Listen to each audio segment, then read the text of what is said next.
دوی ولګېده د مور خپې خپلې ګیرې سره صفا کړي. دی چې سهار درس ته لاړو، یو لوی عالم و، درس یې کولو. نو شاګرد ورته وایي چې مولانا صاحب پرون مې خوب کې لیدلی ابو اسحاق رحمه الله یو لوی عالم تیر شوی دی، یو لوی بزرګ تیر شوی دی.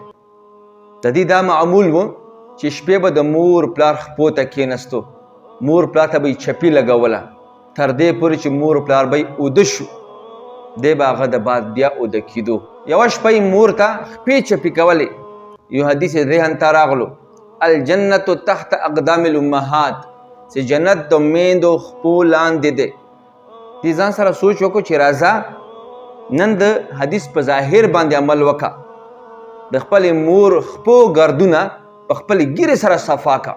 نو دی ولګېده د مور خپې خپلې ګیرې سره صفا کړي. دی چې سهار درس ته لاړو، یو لوی عالم و، درس یې کولو. نو شاګرد ورته وایي چې مولانا صاحب پرون مې خوب کې لیدلی یو تک شین باغ و، پکې چینې وې، ښایسته میوې وې، ته پکې روان وې، خو په ګیرې کې د ناشنا غمي و ملغلرې وې.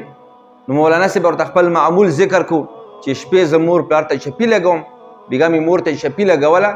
نو حدیث راته رایاد شو چې جنت د مور قدمونو لاندې دی. نو ما د حدیث په ظاهر باندې عمل وکړو، هغه مور خپې مې په خپلې ګیرې سره صفا کړي. نو تا چې کوم خوب لیدلی دی چې زه په باغ کې روان وم، پاکې میوې وې، چینې وې، نو هغه جنت دی، ځکه جنت د مور قدمونو لاندې دی. ما پرون د خپلې مور خپې خپل ګیرې سره صفا کړي دي، او تا چې کومې ملغلرې لیدلې وي زما په ګیرې کې، هغه د مور د خپو ګردونه وو. نو د چا میندې ژوندي دي شکر ادا کړې، د هغوی خدمت وکړې، خپلې میندې راضي کړې. د الله په ذات مې قسم وي دا جنت د مور په رضا کې دی.